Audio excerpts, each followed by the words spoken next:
This video discusses linear and angular speed. Suppose that point P moves at a constant speed along a circle of radius r and center O. The measure of how fast the position of P is changing is called the linear speed. The measure of how fast the angle is changing is called the angular speed. If a point is in motion on a circle of radius r through an angle of theta radians in time t, then its arc length is equal to s equals r times theta. Its linear speed is v equals s divided by t. And that makes sense since s is our distance, it's our arc length, and we divide it by the time, that's going to produce a rate for us.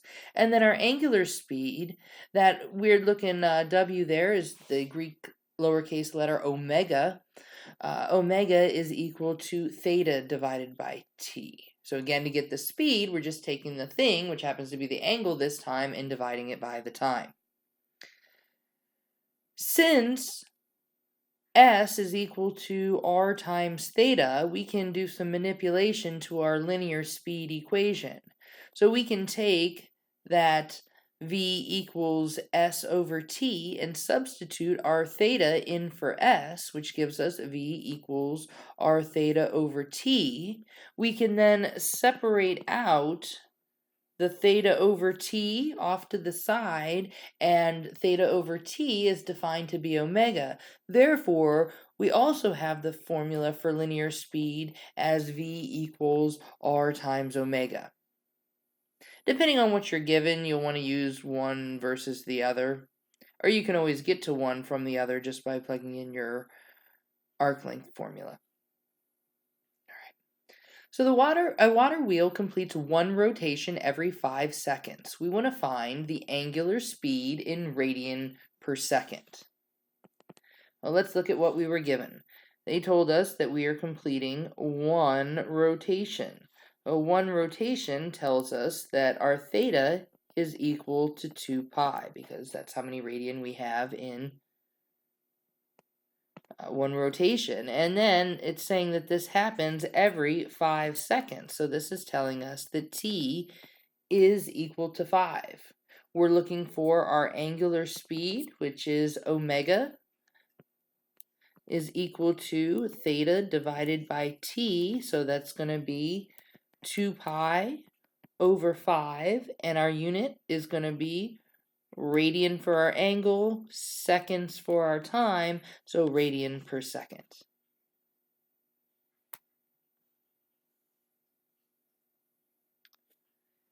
Next, given that omega is equal to pi over 4 radian per minute, and t is equal to 5 minutes, we want to find theta. So they've given us omega and t, we're looking for theta, we're using our angular speed formula, omega equals theta divided by t, so let's just plug in. Pi over 4 is equal to theta over 5, multiplying both sides by 5. We get theta to be equal to 5 pi over 4. And this is an angle, so it doesn't get a unit, it's radian.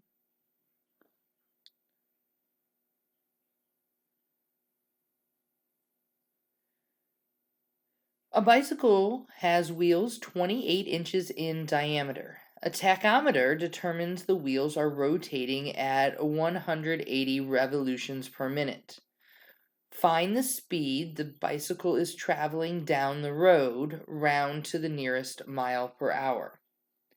Well, since we are finding the speed that it's traveling down the road, that's the linear speed, because going down the road we're traveling a linear distance. So what we're looking for is v, and we know our equation for v is v equals s divided by t, or possibly we might use r theta for s over t, or possibly even just r times omega. So we'll see which one we want to use based on the information we've been given. So let's see. First up, the bicycle has wheels that are 28 inches in diameter. So if it's 28 inches in diameter, that means that the radius is going to be equal to 14. We're also told that the wheels are rotating at 180 RPMs. So what this tells us is that it's doing 180 revolutions every 1 minute. So the time is 1, but our theta is going to need to be 180 revolutions. So each revolution is 2 pi. So 180 revolutions is going to end up being 360 pi. So if you take a look, what we have is r, t, and theta.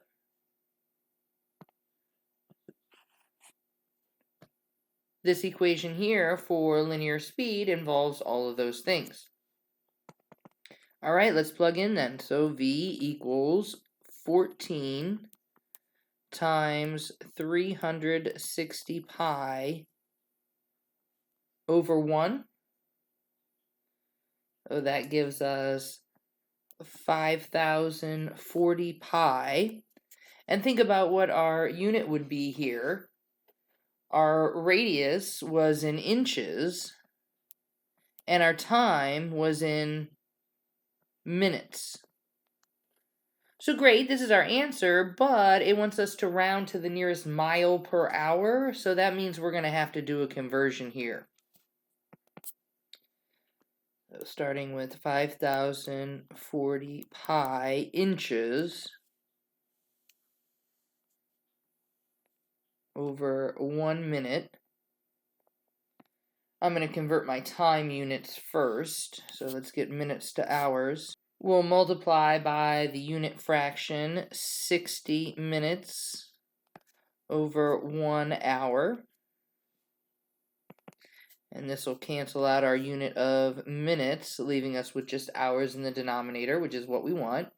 But now we got to get from inches to miles. There's no good way to go directly from inches to miles, so I'm going to go from inches to feet and then feet to miles. Multiplying by the unit fraction, 1 foot over 12 inches. So that takes care of our inches and puts us in feet. But now we want to get from feet to miles. So we'll multiply by the unit fraction, 1 mile over 5,280 feet. That takes care of our feet. You'll notice we're left with miles in the numerator, hours in the denominator. That's what we're looking for. So now we just multiply straight across. Rounding to the nearest mile per hour, we're going to get 15 miles per hour.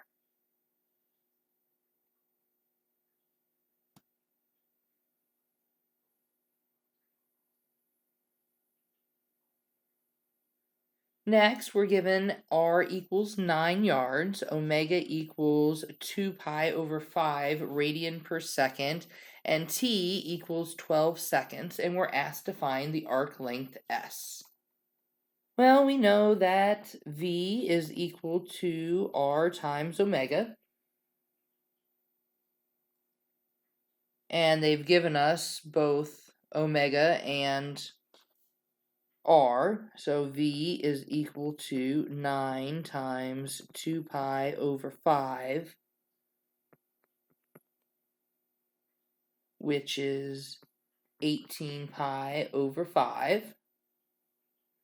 But what we really want to find is s, so I need a formula that has an s in it. V equals s divided by t. And we know what v is. We also know what t is. We'll be able to plug in and solve for s. So 18 pi over 5 is equal to s over 12. Multiplying both sides by 12. We get s to be equal to 216 pi over 5. And our unit, since we're doing arc length, is yards.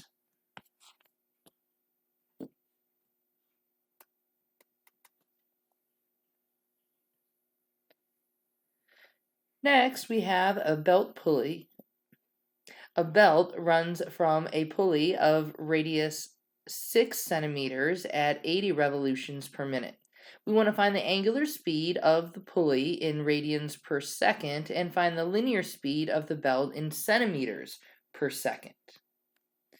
So let's see what all they've given us. They've given us that our radius is equal to 6, so there's our R. They've also given us 80 revolutions per minute. Well, that can give us our theta. Each revolution is 2 pi. So 80 revolutions is going to be 80 times 2 pi. Gives us theta equal to 160 pi. And it's also telling us per minute, which tells us that t has to be equal to 1. All right, so let's do this first part. We're finding the angular speed. We know that omega is equal to theta divided by t. That's going to be 160 pi over 1, which is 160 pi. But right now, our unit is radian per minute. And they asked us to put our answer in radian per second, so we're going to need to do a conversion.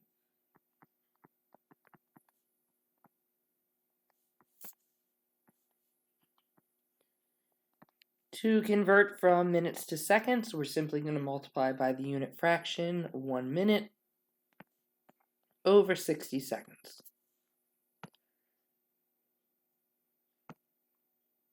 Our unit of minutes cancels out. We're left with, well, we can simplify here the 160 and the 60 as well, and that will leave us with 8 pi over 3 radians per second.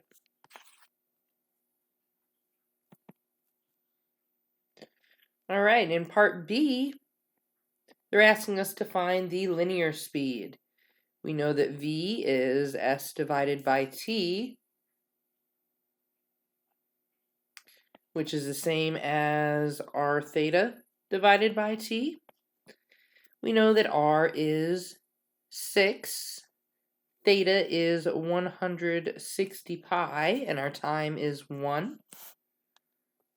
So that's going to give us 960 pi, and our unit is going to be centimeters per minute. But our directions ask us to give our answers in centimeters per second, so we're going to have to do a conversion here as well. 960 pi centimeters over 1 minute. We'll multiply by the unit fraction, 1 minute over 60 seconds. Our minutes are going to cancel out. Our numbers are going to simplify. We're going to be left with 16 pi centimeters per second.